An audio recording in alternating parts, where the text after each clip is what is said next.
नमस्कार, स्वागत है आप सभी का मुनाफे की मंडी में। मैं हूं विश्वमोहन और हमारे सहयोगी तृप्ति उपाध्याय भी स्टूडियो में मौजूद है। लेकिन आज शुरुआत किस कॉन्ट्रैक्ट से करें, यह आपके लिए एक बड़ा सवाल होगा। हमेशा की तरह चांदी ही करनी पड़ेगी, क्योंकि चांदी में जिस तरह की रैली दिख रही है, जिस तरह की तूफानी तेजी दिख रही है, कल हमने देखा 10,500 रुपए तक चांदी के दाम बढ़ गए। करीब करीब 1,99,200 रुपए के ऊपर चांदी के भाव जाते दिखे।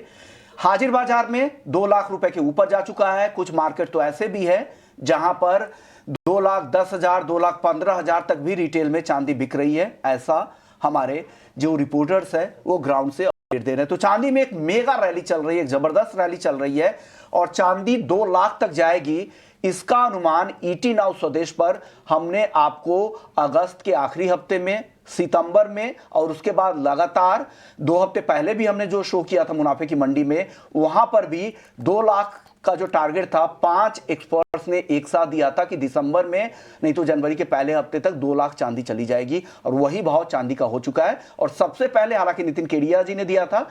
उन्होंने क्या कहा था उस इंटरव्यू में जो सितंबर में हुई थी, उस इंटरव्यू में उनका क्या कहना था चांदी को लेकर, आइए वो सबसे पहले सुनवाते हैं, फिर बाकी आज एक्सपर्ट्स की राय लेंगे।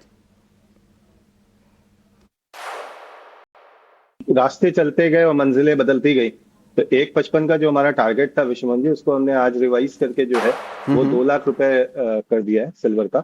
और जो हमारी जो समय सीमा है वो 31 दिसंबर है। तो बिल्कुल 2025 से तैयार अब की बार होगा 2 लाख पार।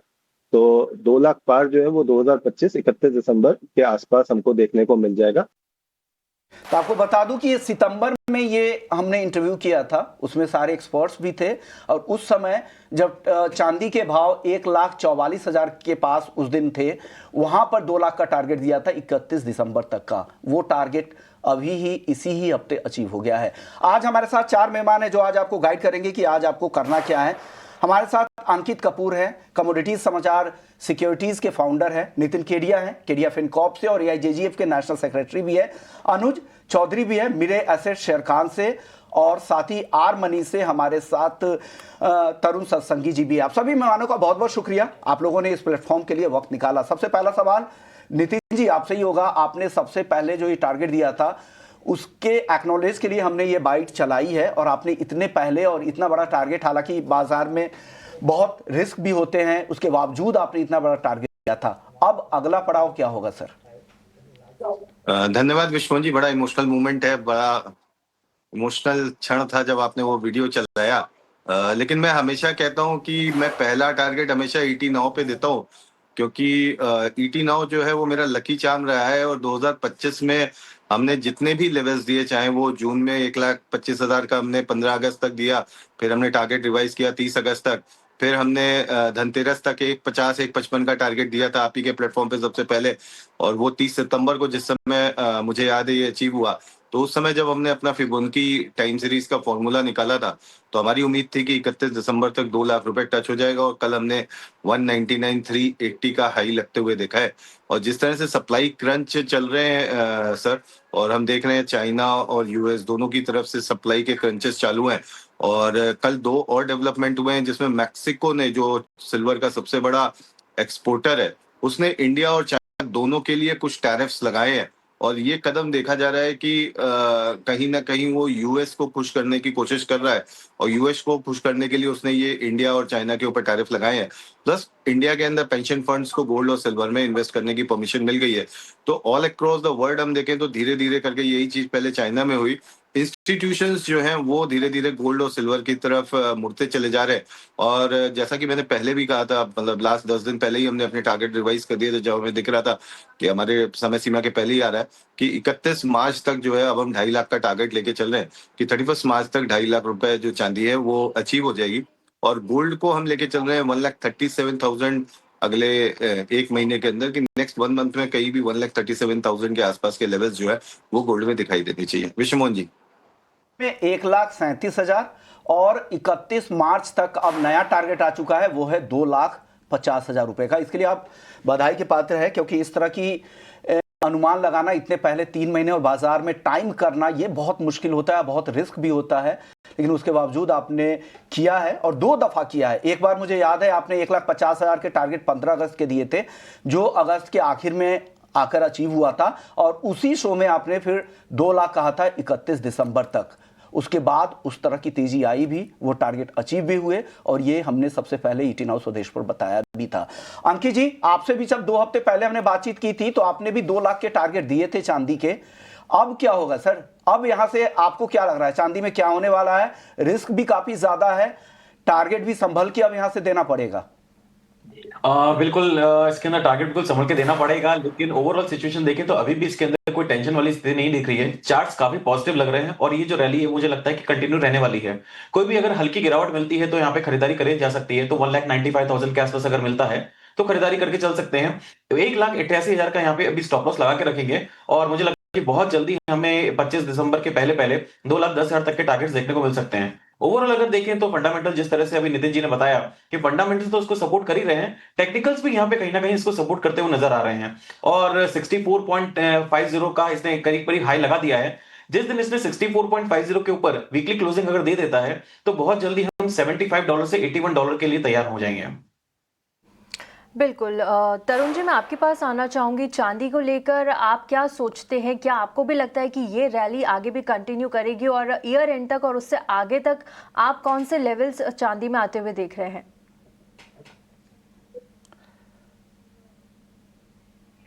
तरुण जी, आप सुन पा रहे हैं मुझे? Please unmute yourself. Yeah. Hi, good morning, everyone. Well, we are of the opinion, like अभी भी सिल्वर के अंदर जो बाइंग है वो कंटिन्यू करेगा। सप्लाई शॉर्टेज बेस्ड थीम है, नॉट ओनली डिफरेंट, बहुत पैराबोलिक राइज हो रहा है डिफरेंट सेक्टर्स के अंदर, which we have already discuss time and again in your shows. तो मुझे ऐसा लगता है कि देखिए अल्टीमेटली इस साल का जो सिल्वर का डेफिसिट रहेगा अराउंड 180 मिलियन ऑन्सेस से 200 मिलियन ऑन्सेस का रहेगा, जो कि टिपिकली लास्ट 5 ईयर में हमने देखा था 110 से 120 मिलियन ऑन्सेस का था। एंड ये सिनारियो वर्सन होता हुआ नजर आता है next year, which could be around 300 million of ounces deficit.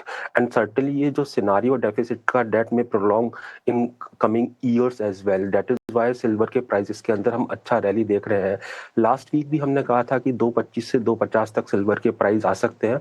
Already we have mentioned our long term target of $75 in COMEX spot, and we will stick to that again, जब तक कि $56 के नीचे कॉमेक्स में डेली बेसिस पे close नहीं देगा। Indian बोर्सेस के अंदर मैं बात करता हूं तो 1,75,000 के नीचे near month MCX future close नहीं देगा। I think dip short lived रहेगा, एंड अभी मोमेंटम इतना स्ट्रांग है कि डिप भी स्ट्रांग आएगा तो उसके बाद में रिकवरी भी उतनी ही तेजी से आएगी। प्रॉब्ली ऑनगोइंग मोमेंटम के अंदर मेरे को लगता है 225 तक आना चाहिए। एंड थोड़ा ब्रॉडर व्यू लेता हूं मैं 2 से 3 साल का, तो it could be around $100, and I want be surprise in 2-3 years silver reaching around 3 lakhs or crossing 3 lakhs in Indian market. ठीक है, यहाँ पर आप 2 से 3 साल का आउटलुक ले रहे हैं और 3 लाख तक का टारगेट आप सोच रहे हैं कि यहाँ पर चांदी में जा सकता है। अनुज जी, आपके पास आना चाहूँगी। सिल्वर को आप किस तरह से ये रैली को रीड कर रहे हैं, और आपके क्या टारगेट्स होंगे ईयर एंड तक देखिए, और अगले साल भी क्या हम ये रैली कंटिन्यू होती देखेंगे? जी नमस्ते सभी पैनलिस्ट और सभी व्यूअर्स को भी। आपने देखा है कि ये जो स्टेलर रैली चल रही है इसके बीच में फंडामेंटल और टेक्निकल रीजंस दोनों प्ले आउट कर रहे हैं। जो सिल्वर मार्केट है वो डेफिसिट के अंदर में है, which is expected to increase.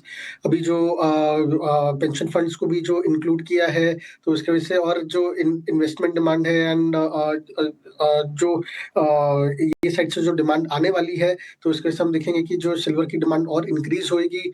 Output we don't expect कि ज़्यादा बढ़ने वाला है। सप्लाई साइड जो है तो जो डेफिसिट है वो it is going to expand further. So आगे जाने वाले दिनों के अंदर में एक्सपेक्टेड है कि ट्रेंड ओवरऑल ऊपर में ही रहना चाहिए। इन डॉलर टर्म्स में देखेंगे तो ऊपर एक $69 का एक इनिशियल रेजिस्टेंस है, और अगर उसके ऊपर में क्लोज करता है तो 75 से $78 तक दिख सकता है अगले 6 महीने से साल भर के अंदर में। अगर आप MCX की बात करेंगे तो एक 1,98,000 1,99,000 आसपास चल रहा है, 2 लाख ऑलमोस्ट एक साइकोलॉजिकल रेजिस्टेंस है और उसके ऊपर एक क्लोजिंग अगर देता है डिसाइसिव क्लोज तो शॉर्ट टर्म के अंदर में 2,10,000 से 2,25,000 तक के अंदर मूवमेंट देख सकते हैं। तो इस तरह के मोमेंटम आपको चांदी में आगे भी जारी रहेंगे, लेकिन यहाँ पर आपके लिए जो रिस्क है उसका भी ध्यान रखिएगा। हमने कल पोल भी किया था, हमने ब्रोकरेज हाउसेस से ये जानना चाहा था कि अगले 5 से 10 साल में चांदी कहाँ जा सकती है, क्योंकि अगर हम अभी शॉर्ट टर्म में देखें तो हो सकता है कि कोई करेक्शन आ जाए। इसलिए जो लंबी अवधि के निवेशक ये जानना चाह रहे होंगे अगर आज वो पैसे लगाते हैं तो 5 साल में या 10 साल में चांदी के भाव क्या हो सकते हैं, तो वो कौन कौन से लेवल्स निकल के आ रहे हैं। तो यहाँ पर 5 साल के लिए जो सबसे बड़ा लक्ष्य निकल के आया है वो है 5 लाख से 6 लाख रुपए का, और जो मैक्सिमम 10 साल का जो टारगेट आ रहा है वो है 12 से 15 लाख तक का, और एवरेज 7 से 9 लाख के बीच में 10 साल का टारगेट निकल के आया जितने भी ब्रोकरेज हाउसेस थे। और जो मिनिमम था वो 3 लाख के आसपास का अगले 5 साल में जो मिनिमम टारगेट था, और 10 लाख का जो मैक्सिमम टारगेट था वो 15 लाख तक भी आ रहा है। तो एक बड़ी तेजी आगे भी रहेगी जारी, हो सकता है कि उस बीच में करेक्शन दिखे क्योंकि चांदी दोनों तरह के मूव देती है। गोल्ड को लेकर अंकित जी एक राय आप दीजिए, आप बताइए कि गोल्ड की चाल आगे यहां से क्या रह सकती है। हालांकि चांदी का मोमेंटम ज्यादा तेज लग रहा है, क्या गोल्ड आगे कैचअप रैली दिखा सकता है क्या? बिल्कुल, जो फेड की बैठक के पहले गोल्ड ने बहुत एक स्लगिश मूवमेंट दिया था और ये काफी एक रेंज में ट्रेड कर रहा है, लेकिन अब मैं यहाँ पे मान के चल रहा हूँ $4160 को तोड़ना काफी मुश्किल रहेगा और इसके अंदर जो स्ट्रेंथ है वो कंटिन्यू रहेगी। तो इवनिंग तक मुझे लग रहा है कि 4300 43 से $25 तक के टारगेट्स इसमें देखने को मिल सकते हैं। लेकिन अगर मैं थोड़ा सा इसका लंबा नजर रखूं 15 से 20 दिन का, तो मुझे लगता है कि जो अभी नितिन जी ने टारगेट दिया 1,37,000 का, वो अचीव होते हुए नजर आएगा। कोई भी अगर गिरावट मिलती है तो डेफिनेटली 1,31,800 के आसपास में खरीदारी करी जा सकती है। स्टॉप लॉस जो रहेगा 1,30,000 का रहेगा। टारगेट में इंटरडे या शॉर्ट टर्म की अगर बात करूंगा तो 1,33,500 तक देखने को मिलेंगे। ये टारगेट आपके आ गए हैं। अगर आज किसी को ट्रेड करना है नितिन जी तो क्या करना चाहिए गोल्ड में? विश्वनाथ जी, अगर आज ट्रेड करना है तो डॉलर टर्म्स में 4240 तक की डिप्स का वेट करना चाहिए। 4240 4250 के लेवल्स आते हैं, वहां पे बाय करके चले। 4225 का स्टॉप लॉस लगाएं और ऊपर में 4290 4295 के आसपास एग्जिट कर लें, क्योंकि फ्राइडे है और चूंकि सिल्वर में हमने देखा है कि कॉमिक्स के अंदर मार्जिन बढ़े हैं, तो हो सकता है शाम को कुछ प्रॉफिट बुकिंग हमें गोल्ड और सिल्वर में दिखाई दे सकती है। ठीक है तरुण जी, आपके क्या विचार है गोल्ड को लेकर? आप किस तरह की सलाह देंगे आज सोने पर? वेल लास्ट वीक भी हमने कहा था कि 4160 ब्रेक नहीं करेगा, हाई पॉसिबिलिटी है जो 1 वीक का कंसोलिडेशन है 4160 से 4265 हायर रेंजेस पे ब्रेक होगा, वही हुआ। फेड की मीटिंग प्राइस्ड इन इवेंट था, साइमल्टेनियसली जो उन्होंने $40 billion short term treasury buy करने का प्लान किया है to provide the liquidity in the market, जिसकी वजह से हमने देखा short term 2 years bond yield नीचे आई है, which is also supportive for the gold. Simultaneously broader जो डॉलर का आउटलुक है अभी भी वीकर है, एंड यहाँ पर we should not be forgetting कि मई में ट्रम्प जो अलाय हैं केविन हसेट, वो अगर रिप्लेस करते हैं जेरोम पवेल को, तो there could be higher pace of rate cut going forward. Labour market already बेकार है, हमने ऑलरेडी देखा जॉबलेस क्लेम 4.5 ईयर्स के हाई पर कल रिलीज हुए।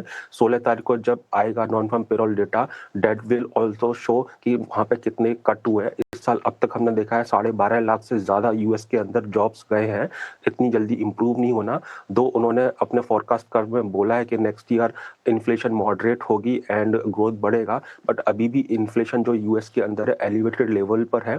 मुझे ऐसा लगता है 4100 के अंदर कॉमेक्स स्पॉट जब तक ऊपर चल रहा है उसके नीचे क्लोज नहीं देगा।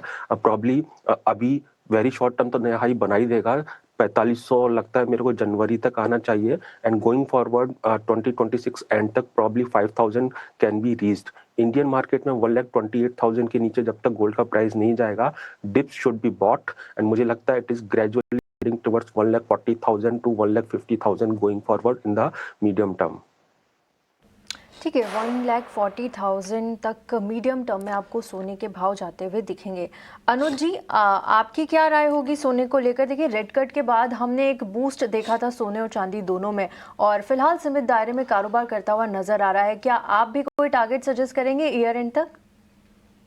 जी बिल्कुल। अभी हमने देखा कि रेट कट के बाद में जो डॉलर इंडेक्स है वो नीचे की तरफ ही फिसला है। 2 दिन के अंदर में हमने देखा है कि अभी 98.5 के आसपास लेवल्स पे आ गया है। अगर ये मंदी अगर बरकरार करती है, अगर 98 के नीचे अगर क्लोज करता है डॉलर इंडेक्स, तो हमें 96.5 से $96 तक का नीचे में दिख सकता है। अगर डॉलर इंडेक्स वीक होता है तो ये एक गोल्ड और सिल्वर दोनों के लिए पॉजिटिव है, क्योंकि वो इनवर्सली कोरिलेटेड है। तो अगर कॉमिक्स पे देखेंगे तो गोल्ड जो है 4265 का एक प्रीवियस स्विंग हाई था, वो कल ब्रेक किया है और उसके ऊपर क्लोज किया है टेक्निकली। और इसके ऊपर अगर टिकता है तो हम 4380-82 का जो प्रीवियस ऑल टाइम हाई था वहां पे देख सकते हैं गोल्ड को जाते हुए। नीचे में सपोर्ट रहेगा 4150 के आसपास में, और जब तक वो ब्रेक नहीं करता है इसमें जो स्ट्रॉन्ग अपसाइड मोमेंटम है वो इंटैक्ट रहेगी। और वो अगर वो 4380 अगर लेवल्स ब्रेक करता है तो हम नियर टर्म में 4500 से $4500 तक दिख सकते हैं। Okay. अगर हम एमसीएक्स की बात करेंगे तो 1,32,000 के आसपास में आ गया है। इसके अंदर में अगर मीडियम टर्म में देखेंगे तो 1,28,000 का एक अभी बेस बन रहा है। जब तक वो ब्रेक नहीं करता है अपसाइड इंटैक्ट है। मीडियम टर्म के अंदर में इसमें 1,40,000 से 1,42,000 तक देखा जा सकता है।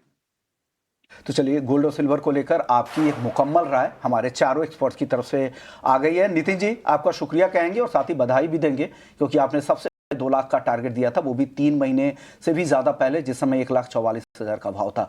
चलिए, उम्मीद करते हैं आपका अगला टारगेट भी अचीव हो, लेकिन बाजार है, अपने रिस्क का भी ध्यान रखिएगा। शुक्रिया नितिन जी। बाकी मेहमान बने रहिए, ब्रेक के बाद लौटेंगे तो मेटल्स, क्रूड पे चर्चा होगी और साथ ही एक एक्सक्लूसिव खबर है खाने के तेल को लेकर, वो भी आपको बताएंगे। ब्रेक के बाद जल्द लौटते हैं। सबसे पहले वो खाने के तेल की लेकर जो एक अहम खबर है, एक्सक्लूसिव खबर है, उसके बारे में बता देता हूं कि सरकार का वापस से खाने के तेल पर इंपोर्ट ड्यूटी बढ़ाने का विचार चल रहा है, क्योंकि इंटरनेशनल मार्केट में जिस तरह से दाम भी नीचे आए हैं, उतार चढ़ाव भी काफ़ी ज़्यादा हो रहा है, तो चाहते हैं कि सेफ गार्ड करे घरेलू किसानों को, यहाँ की जो रिफाइनिंग कंपनियां हैं उनको, इसलिए वो ड्यूटी बढ़ाने के मूड में फिर से दिख रहे हैं। और फाइनेंस मिनिस्ट्री का कीमतों को लेकर और सप्लाई चेन पर इसका क्या इम्पैक्ट हो रहा है, इसको लेकर उनकी स्टडी जारी है और ये समीक्षा पूरा होते ही एक नोटिफिकेशन इंपोर्ट ड्यूटी में बढ़ोतरी को लेकर जारी कर दी जाएगी। एक अहम अपडेट है। दूसरी खबर है नैनो फर्टिलाइजर को लेकर। यहां पर कहा जा रहा है कि अस्थायी मंजूरी की जगह सरकार यहां पे परमानेंट मंजूरी देने की तैयारी कर रही है और इसकी मंजूरी जल्द दी जा सकती है। मंजूरी से पहले एग्रीकल्चर मिनिस्ट्री, कृषि मंत्रालय सभी तरह के टेस्ट डेटा को देखना चाहता है कि टेस्ट की रिपोर्ट क्या कह रही है, कितना ये फायदेमंद है, उसके बाद ही अस्थायी मंजूरी होगी। और आपको बता दें कि नैनो फर्टिलाइजर 25 से ज्यादा देशों में इस्तेमाल किया जाता है और कंपनियों को सरकार को टेस्ट रिपोर्ट जमा करने को कहा गया है। मंजूरी अस्थायी अगर मिल जाएगी तो हर 3 साल में वापस से आवेदन करने की जरूरत नहीं होगी। तो एक अहम अपडेट है नैनो फर्टिलाइजर को लेकर। चलिए, तो ये दोनों खबरें आपको हमने बता दी हैं। वापस से नॉन एग्री मार्केट की ओर लौटते हैं। शुरुआत करते हैं मेटल्स के साथ। बताइए अंकित जी, मेटल्स में क्या पसंद? आप लगातार बुलिश थे कॉपर पर और कॉपर के जो आपने टारगेट दिए थे वो सारे अचीव भी हुए हैं। अगला टारगेट क्या है? जी बिल्कुल, 1118 का बहुत मोस्ट अवेटेड टारगेट था। जब 925 चल रहा था कॉपर, तब हमने ये चीज रिपोर्ट निकाली थी इसकी, और 1118 करीब करीब 2 महीने के अंदर अचीव होता हुआ नजर आया है। ओवरऑल ट्रेंड अगर देखें अभी भी बुलिश है। मुझे लगता है शॉर्ट टर्म में अगर गिरावट मिलती है तो 1110 के आसपास खरीदारी कर सकते हैं। जिन्होंने भी पोजिशनल खरीदारी कर रखी है वो 1084 का स्टॉप लॉस लगा के चले। इसके अंदर में अपसाइड, जो फ्रेश अपसाइड रैली है या फिर फ्रेश टारगेट है, 1144 तक के टारगेट्स हमको देखने को मिल सकते हैं। ठीक है अंकित जी, ये राय कॉपर 1110 पर आपको खरीद कर चलना है। टारगेट्स आपको 1144 तक के मिल सकते हैं। एक एसएल मेंटेन करना होगा 1084 का। अनुज जी, बेस मेटल्स में आप किस तरह से देख रहे हैं? आज कॉपर में तेजी यहाँ पर नजर आ रही है, करीब 1110 के करीब है। एल्यूमिनियम का दाम 280 के आसपास है, वही जिंक की कीमतें 320 रुपए के आसपास ट्रेड कर रही है। कॉपर में आज आपको क्या पसंद आ रहा है? कहाँ रणनीति बनाकर चलना चाहिए? जी, हम देखेंगे कि कॉपर का एमसीएक्स पे ऑल टाइम हाई लेवल्स पे चल रहा है, एलबी पे भी ऑल टाइम हाई लेवल्स पे ट्रेड कर रहा है। यहाँ से 3 दिन से हमने कंटिन्यूस एक अपसाइड मूवमेंट दिया है। टेक्निकली देखेंगे तो एक फ्लैग पैटर्न ब्रेकआउट भी इसके अंदर में कॉपर में दिया है, तो ट्रेंड ऊपर की तरफ में ही है। ऑलरेडी एक ऑल टाइम हाई पे, तो पॉसिबल है कि थोड़ा करेक्शन आ सकता है, प्रॉफिट बुकिंग आ सकती है। आज फ्राइडे है तो अभी ऑलमोस्ट एक 1118 के आसपास में चल रहा है। थोड़ा डिप्स है तो बाय करके चलना है, ये पोजीशन रहेगा। बाय कर सकते हैं 1108 के आसपास में। नीचे में स्टॉप लॉस रहेगा आपका 1083 के नीचे में, और ऊपर में टारगेट रहेंगे 1130 के लेवल्स पे। यहाँ पर बाय ऑन डिप्स की रणनीति आपने बताई है, साथ ही आपने कॉपर में 1108 के आसपास आपको खरीदारी करके चलना चाहिए। टारगेट्स 1130 तक के मिल सकते हैं, लेकिन 1083 के नीचे का एक एसएल भी आपको मेंटेन करना होगा। तरुण जी, आज आपको बेस मेटल्स में क्या पसंद आ रहा है? जिस तरह से ऑल टाइम हाई पर यहाँ पर कॉपर, एल्यूमिनियम, जिंक चल रहे हैं, आज भी हल्की तेजी के साथ कारोबार करते हुए नजर आ रहे हैं। कहाँ रणनीति आज बनाई जाए? वेल, इस काउंटर के अंदर कॉपर एंड जिंक मेरे फेवरेट कमोडिटी रहे हैं। हमने देखा है कि कॉपर में सप्लाई कंसर्न के चलते प्राइसेस काफी अच्छे शॉर्ट अप हुए हैं, 900 से लेकर अभी 1100 क्रॉस कर चुके हैं। एंड इस क्वार्टर के अंदर वर्ल्ड कॉपर मार्केट डेफिसिट में रहेगा, क्योंकि इंडोनेशिया, पेरू एंड चिली से सप्लाई डिस्टर्ब हुआ, और इंडोनेशिया से जो सप्लाई डिस्टर्ब हुआ है, हमने जैसा कि पहले भी कहा है, वो Q1 27 से पहले नहीं रिज्यूम होगा। डेट इज वाई कॉपर के अंदर इतना रैली आते हुए हम देख रहे हैं। साइमल्टेनियसली अभी जिस तरीके से ईजिंग जो मॉनिटरी होती है, that is also positive for the risky asset classes and it is count as a risky asset class. अभी मुझे ऐसा लगता है कि 1050 के नीचे जब तक डेली बेसिस पे क्लोज नहीं देगा, and on account of any negative news, अगर 1075 या नियर बाई ट्रेजेक्ट्री आता है, शुड बी बॉट। 1150 से लेकर मेरे को लगता है 1200 गोइंग फॉरवर्ड इसके अंदर प्राइस देखे जा सकते हैं। Zinc has also created very nice base around 300। अभी रिसेंटली आज इस हफ्ते आउट परफॉर्म भी किया है। मैं वेट करूंगा वंस अगेन, अगर किसी भी नेगेटिव न्यूज के चलते करेक्शन आएगा तो वो सॉलिड ही आएगा, क्योंकि मोमेंटम बहुत हाई है। 310 312 के आसपास आएगा तो it's a very decent level to buy. Closing basis पे हम 299 का स्टॉप लॉस लगा सकते हैं, एंड मुझे ऐसा लगता है ये अब तैयारी कर रहा है 350 तक आने की। बिल्कुल, तो यहाँ पर आपको बेस मेटल्स में कॉपर और जिंक पसंद आ रहे हैं, आपने उस पर रणनीति भी सुझाई है। अनुज जी, मैं जल्दी से आपके पास आना चाहूंगी और एक कॉल आप कच्चे तेल और नेचुरल गैस पर दीजिए, क्योंकि देखिए कच्चे तेल में अब यहाँ पर तेजी नजर आ रही है। रेट कट के बाद अब पूरा फोकस हो गया है रशिया यूक्रेन की सीज फायर डील पर, तो उसके चलते आज हम अच्छी तेजी कच्चे तेल में देख रहे हैं। और नेचुरल गैस में भी देखिए एक हफ्ते की जो गिरावट थी उसके बाद आज फिर से हफ्ते के कारोबारी दिन यहाँ पर तेजी नजर आ रही है। क्या राय बनाना चाहिए कच्चे तेल और नेचुरल गैस पर? आप सुन पा रहे हैं अनुज जी मुझे?